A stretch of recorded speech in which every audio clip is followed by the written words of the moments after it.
Hello and welcome to Turkey Today, part of a podcast and video series with Free Turkish Press, FTP.com. Today, my subject is, as usual for the past 2 months, again, Turkish elections, this time kind of a post-mortem of the Turkish elections, which of course is significant from very different vantage points. My guest is from Washington, D.C., Stephen Cook. Stephen Cook is Enrico Mattei Senior Fellow for Middle East and Africa Studies and Director of the International Affairs Fellowship for Tenured International Relations Scholars at the Council on Foreign Relations, CFR.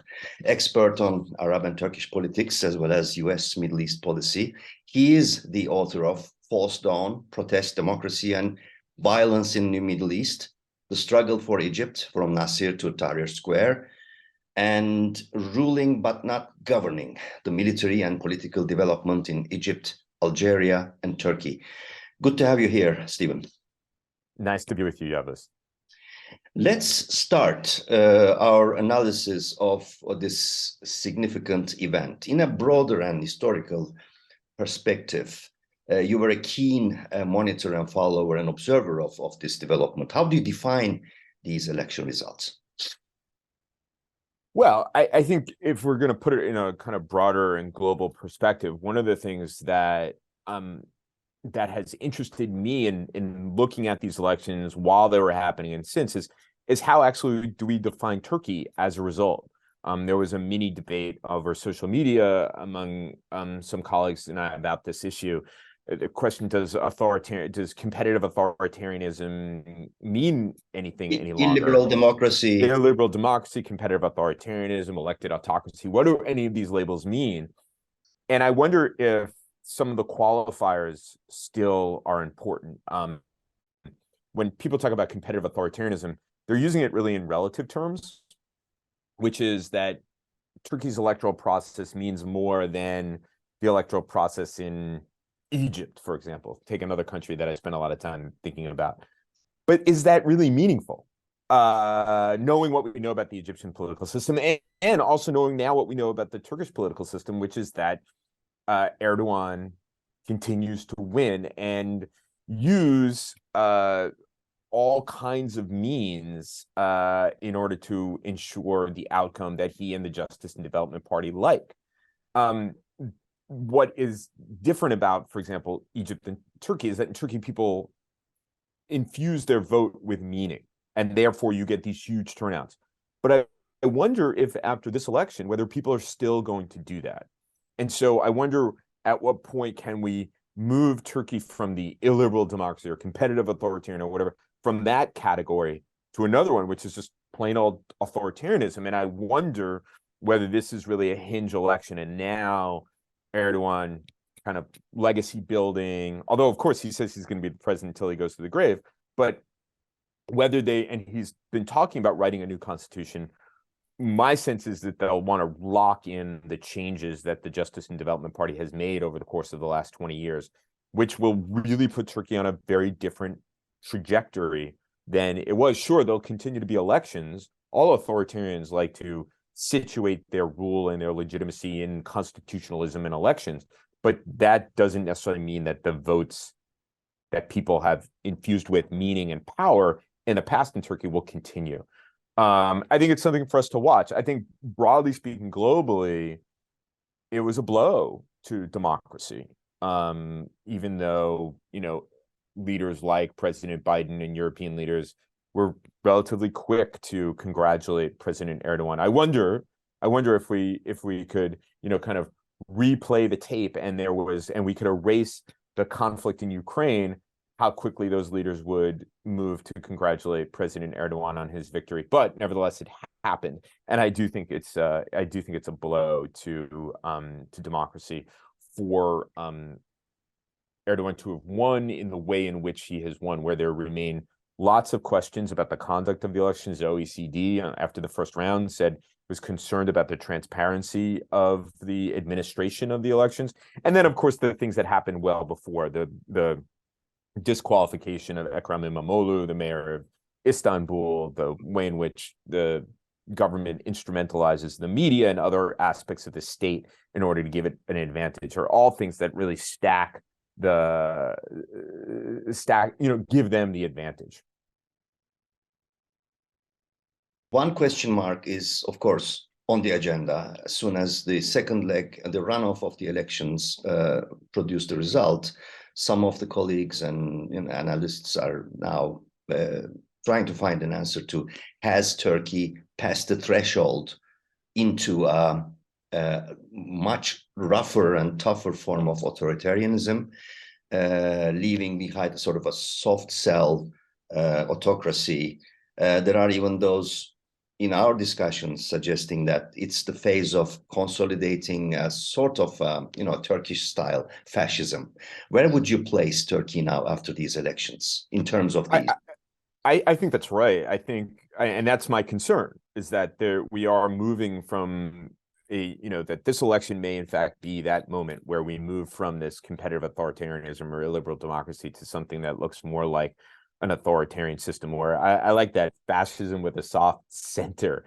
That may very well be, and I think that that's more likely an outcome than any shift towards democratic politics.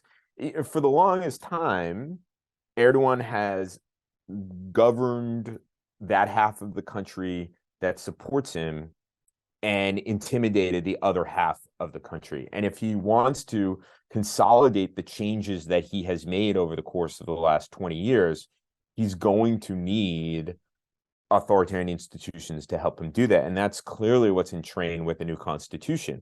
And with those authoritarian institutions is the coercion of the Turkish state. So I think, so many people, I'm glad people didn't bet on this election. There was so much wild speculation about the outcomes, but I don't think it's too wild to speculate about the possibility, I think the strong possibility, even the likelihood of a deepening of authoritarianism in Turkey as a result. Erdoğan has long pursued a politics of division. Half the country doesn't like him or want him and wants to undo the changes of the AKP. And he seems intent on locking in those changes. After all, he comes from a tradition that sees the republic in hostile ways, that it was really an accident of history, which is one of the reasons why I think it was so important to him to be elected again, so that he is the president on the 100th anniversary of the republic, where he can declare himself more important than Ataturk, and that it will legitimize the trajectory that he and the AKP have put Turkey on. 1/5 of the Turkish 100 years of the Turkish Republic has been under Erdoğan. That's exactly right. That's exactly right. Now, some analysis is now focused on by some pundits about the new cabinet. It is announced and it started to operate, and of course the combination of or the constellation that we see with only one woman and the rest are men, that is one thing, but there's even more to it, I suppose. What is your assessment of this composition, choice of personalities, changes of ministers, and what signals does Erdoğan send to the West by this? This is a question that's been trying to find its answer now. Yeah, and I think there's been a lot of time spent thinking about this, and I'm not sure that the answer is really very complicated. I think that Erdoğan has never given his ministers the kind of autonomy to pursue agendas and without his micromanagement. And I don't understand why people think that somehow is going to be different now. Certainly, Hakan Fidan as the foreign minister is a different type of personality than Mevlut Cavusoglu, but it doesn't strike me that Fidan is any stronger and more capable of pursuing an agenda as he sees fit as the foreign minister, rather than deferring to what President Erdoğan wants. That has been the case throughout much of his rule. And so I think that what you see in the emergence, the return of Mehmet Şimşek, which is, people made big deal about it, Şimşek is back, and that means there's going to be orthodox economic policies. I'm not convinced that that's the case or that it's going to be quick. Because pursuing orthodox economic policy means applying a lot of pain on the Turkish politician. And there are more elections to come. There's local elections, and clearly Erdogan wants to win back Istanbul and Ankara. Mm-hmm. So I'm not convinced that Şimşek has the freedom to do the things that he wants to do. I think Hakan Fidan, people saying, oh, well, this is professionalism and moderation and so on and so forth. So wait a second.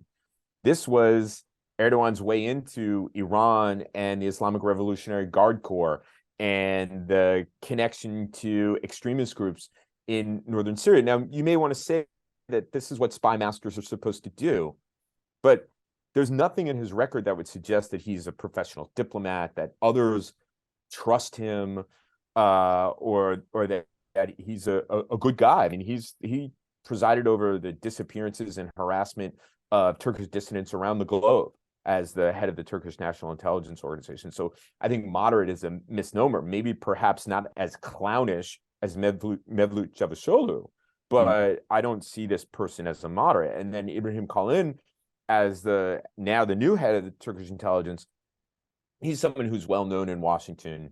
He's a spokesperson and an advisor to Erdogan. He's very slick.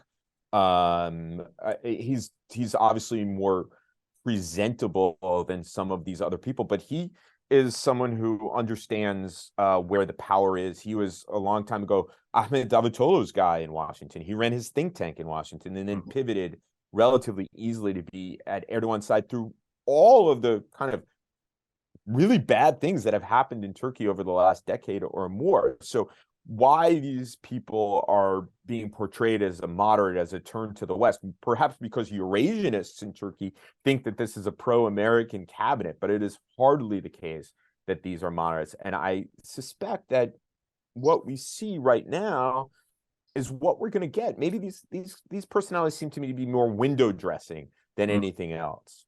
So you don't agree with the commentary that the overall this cabinet is sending signals as Erdogan is willing to normalize the politics after the elections.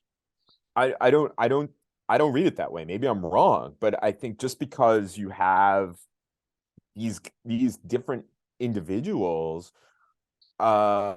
it didn't strike me that there was a huge difference with Mevlut Cavusoglu at the foreign ministry or previous governments with these people, because Erdogan is the one who's calling the shots. Really, there may be some here or there kind of gestures, but overall, I think that the trajectory of Turkish foreign policy and domestic politics are certainly foreign policy, a lot of continuity of what we've seen before, and domestic politics are getting, as we were just discussing, more difficult for opponents of Erdogan and the AKP.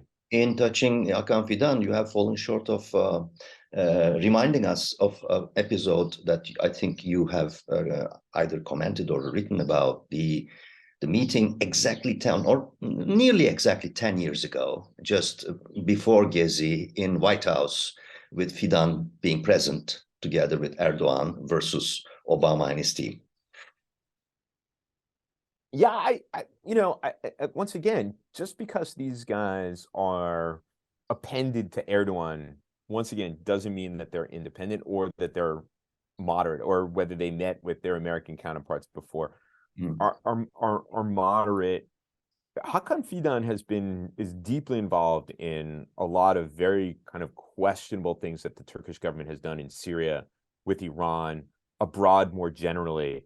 Look, when you meet certain people in Washington or elsewhere in the United States who are Turkish dissidents, you can actually pick out Hakan Fidan's guys. I think their tradecraft isn't very good, but they are following these people on foreign soil and harassing them, which, by the way, is against American law. There's something called a Khashoggi ban, where government officials who from foreign countries should not get visas to the United States if they are part of an effort to harass, intimidate, and at worst kidnap dissidents, and that has certainly happened. And Hakan Fidan oversaw those operations. Yet, Stephen, Jake Sullivan seems to disagree with overall with assessments like yours. He to Farid Zakaria, I think, most recently, described Turkey as a democracy. Maybe the latest elections. What does it tell us? Yeah, how about let's put it this way. I disagree with Jake Sullivan's assessment. Jake Sullivan, by the way, the National Security Advisor. The National Security Advisor. And I think that what's probably happening there is given the things that Jake Sullivan wrote, before he was the National Security Advisor during the Trump years, what he wrote with former U.S. Ambassador to Turkey and senior Pentagon official Eric Edelman about Turkey, I don't think that he really believes that Turkey is a democracy. But I think what he is doing is looking at the world as it is right now, where there's a major land war in Europe, and that the United States is doing what it always does. It accommodates itself to outcomes in other countries for which we have no control over. And that American policymakers want to make sure that they keep Turkey on side to the extent that it is. And so these were kind of essentially throwaway lines. I don't think that anybody, especially someone as smart as Jake Sullivan, really believes that Turkey is a democracy. What I do think is that they would prefer to have Turkey within the NATO tent and cooperating as much as possible than on the outside of it. So I think insulting Erdoğan after this victory was probably not the best way to go. But I certainly think that in the relationship, the United States, there's a number of things that Turkey wants from the United States. There's one thing that the United States wants from Turkey, which is Sweden's entry into NATO. I think the United States actually should play hardball on this. I think there's going to be drama from Erdoğan on this, and I think that the United States should hang tough. You know why? The war isn't going so well for Russia.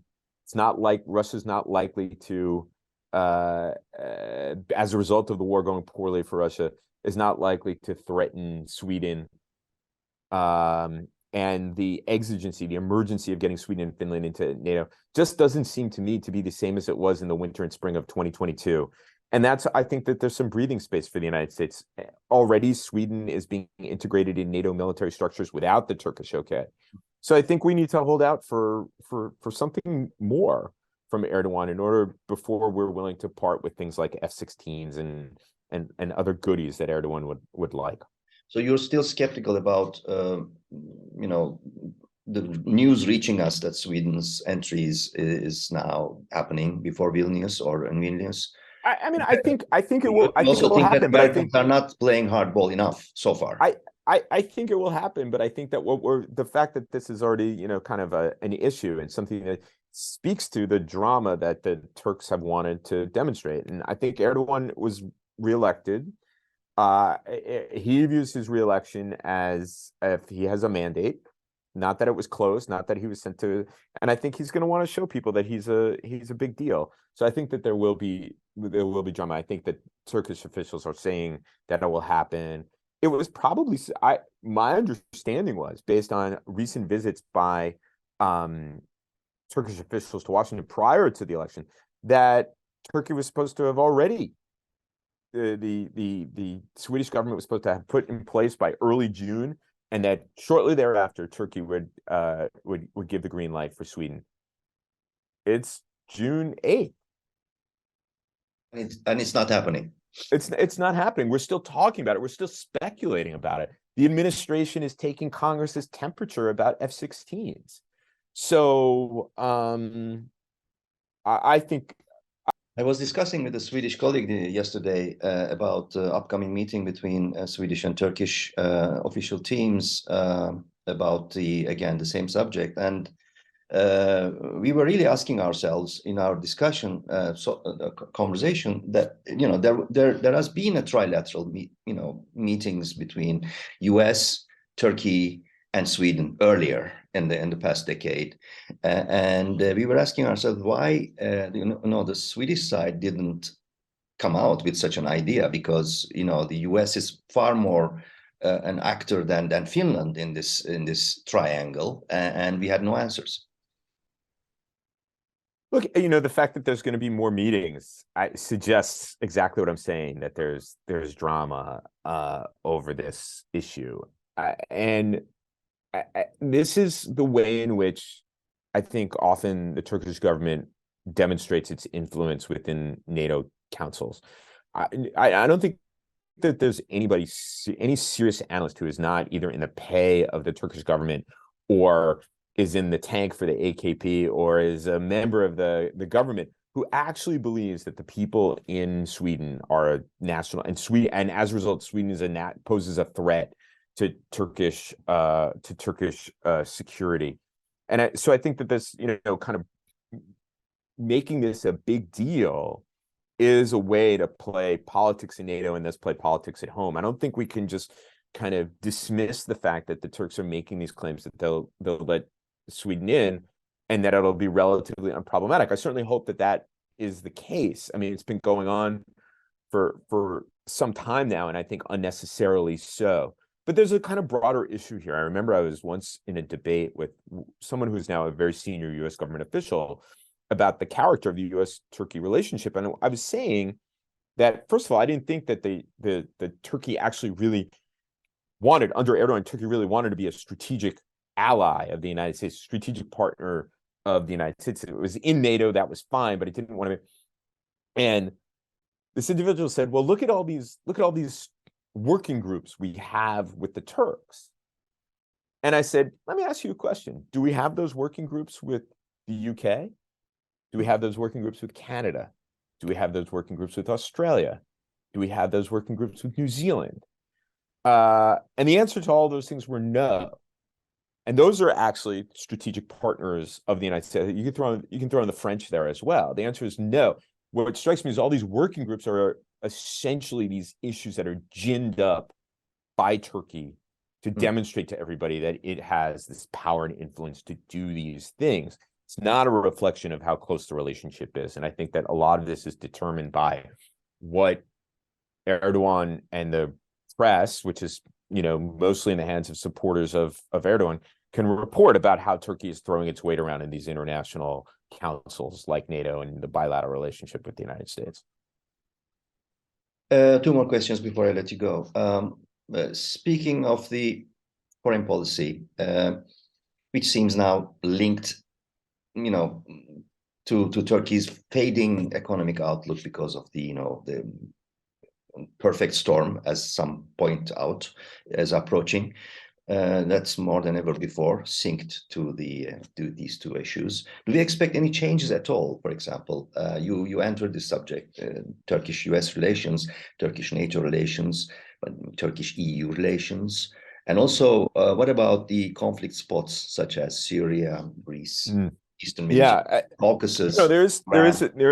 There is a theory, and I think it's not a bad one, in which that suggests that Turkey's economic needs are so great that Erdogan will be forced to make amends with the United States and the Europeans, and he'll be more cooperative on Sweden and so on and so forth, because Turkey's economic salvation will be through Western capitals, and that ultimately this is going to result in an IMF agreement. I'm somewhat skeptical that there will be an IMF agreement, and I'm somewhat skeptical that Erdogan can make those amends so quickly, and that economics is always going to drive Turkish foreign policy. Keep in mind that it goes two ways, and that a crippled Turkish economy presents major challenges to the Europeans. So it may very well be that Erdogan can continue to be a difficult ally, but Europe is willing to step up to help because they don't want Turkish refugees, in addition to Syrian refugees, coming into Europe. But I also sense that Erdogan, again, calculating domestic politics, and if nothing else, he's a very good politician, is looking forward to the local elections and the kinds of things that will be required for him to do that Western capitals or the IMF would want him to do is going to hurt his constituency in Ankara and Istanbul. And why not continue to muddle through on Gulf money, blaming others, hammering away on identity issues. This isn't to suggest, and I think some people have portrayed it as that economics was absent from this election. I think that I think it's hard to disentangle all of these issues. That when people go to the ballot box, the question is, are you better off now than you were previously? And I think that what is actually in your wallet is only part of the answer to that. There's a question of, are your values being protected? Do you feel that the government reflects who you are? Are they answering these questions in ways? Do they have a positive vision for you for the future? And so I'm not as convinced that Turkey's economic situation is going to drive either its domestic or its foreign policy into a more West-friendly place. I certainly think it's going to drive foreign policy. I mean, all of these things are interconnected, but I don't think it's a foregone conclusion that we're going to see everybody in Ankara now say, yay Brussels, yay Washington, yay EU, yay NATO. I don't think it's going to happen that way. Henri Barkey, one of the top experts on Turkey in Washington, D.C., argued in his latest article for FTP that now it's time, perhaps because Şimşek, the economy minister, will be visiting European Western capitals. It's now high time, he argues, that to remind him of the absence of rule of law, and the rule of law is a condition, a reminder of political prisoners such as Demirtaş, Kavala, and many others, thousands of others. So what I understand from your argument is that it may not be so helpful at the end of the day. Well, or that look, Henri, as you well know, is a wonderful colleague and close friend of mine. And what makes the relationship with Henri so special to me is that we can disagree over tons of stuff in Turkey. And it's actually not tons of stuff. I think it's this that we disagree on. Yet I don't love him any less, and I love him a ton. And so what I think, and I understand Henri's point, and I think it's a really good one, that, now's the time to say, rule of law, you've got to do all of these things, otherwise you're going to get cut off. But I'll also point out that the IMF and Western powers have been willing to overlook these things in important places like Egypt. There's the IMF agreement for Tunisia is stuck, but the Italian government is saying, give them the money, give them the money, give them the money. So I think that rule of law isn't always important. And I think you can make the argument that Turkey is more important, certainly than Tunisia, and is as important, if not more important, than Egypt, but in a different realm. And that realm right now happens to be the really important realm to everybody in the West. And that has to do with Ukraine and Russia and keeping Turkey on side. So we may talk a game about rule of law, but we may not in the end mean it, because we don't want Turkey to fail and there be such an enormous crisis on Europe's borders at the same time there's a major land war in Europe. Just a thought, just a counterpoint to Henri's very interesting and well-argued piece. Yes, I understand. You mentioned, I think, more than 2 times the word skeptical. You're known to be skeptical, as I am. So the final question, as we have a few more minutes to go. Prior to elections, notable and remarkable enthusiasm and self-confidence had the opposition and its cheerleaders, its supporters in its grip. Critical voices and analysis were silenced, surprisingly ignored, and even attacked. And you belonged, as I said, to a few who kept the skepticism intact and solid. How do we explain this mood, this emotionalism, and what does it tell about this, optimistic, let's say, quote unquote, elite's future credibility? Right. Well, let's just say that skeptics and cynics like myself, like yourself, more generally speaking, are people who've been disappointed a lot. I mean, I think I do continue to have a sunny disposition, but I've also been disappointed and have seen these things happen. It's also about drawing lessons. Right. That's exactly right. And I think that I